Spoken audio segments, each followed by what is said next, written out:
Surrender అవ్వనోళ్ళందరినీ ఎలాగ లాలూ ప్రసాద్ యాదవ్ని జైల్లో పెట్టారో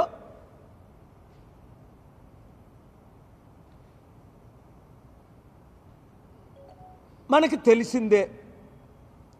మమతా బెనర్జీ ఎంతమంది ఎమ్మెల్యేలు ఎంపీని జైల్లో పెట్టారో మనకు తెలిసిందే.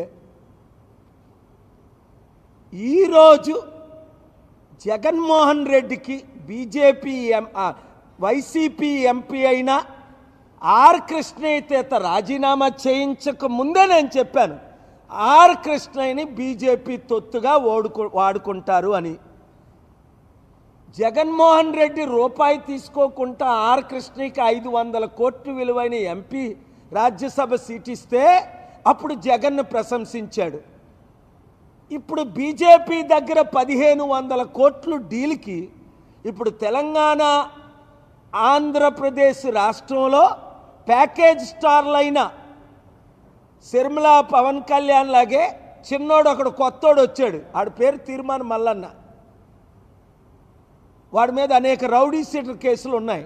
నేను బీసీని అని ఆర్ కృష్ణయ్యతో బీసీలందరినీ 80 కోట్లు ఖర్చు పెట్టి నిన్న మీటింగ్ పెట్టి మన బడుగు బలహీన వర్గాల్ని మోసం చేస్తున్నాడు. ఆర్ కృష్ణయ్య ఏమన్నా మేము బిచ్చగాలమా అన్నాడు.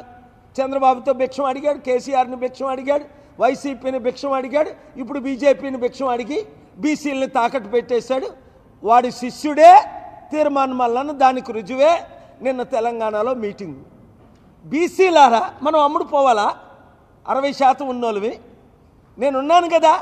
ఎవ్వరికీ అమ్ముడుపోని చిరంజీవిలాగా అమ్ముడుపోలేదు కాంగ్రెస్కి, పవన్ కళ్యాణ్ లాగా తెలుగుదేశం బీజేపీకి అమ్ముడుపోలేదు. ఎంత పెద్ద పదవులు ఇస్తానన్నా సరెండర్ అవ్వలేదు. విజయసాయి రెడ్డి అమ్ముడుపోయాడు. పాపం జగన్మోహన్ రెడ్డిని జైల్లో పెట్టించి చంద్రబాబు నాయుడిని వీక్ చేసి పవన్ కళ్యాణ్ని సీఎం చేయడానికి అక్కడ తెలంగాణలో ఏక్నాథ్ సిండేలాగా కాంగ్రెస్ను 4 ముక్కలు చేసేశారు. రేవంత్ రెడ్డి ముక్క,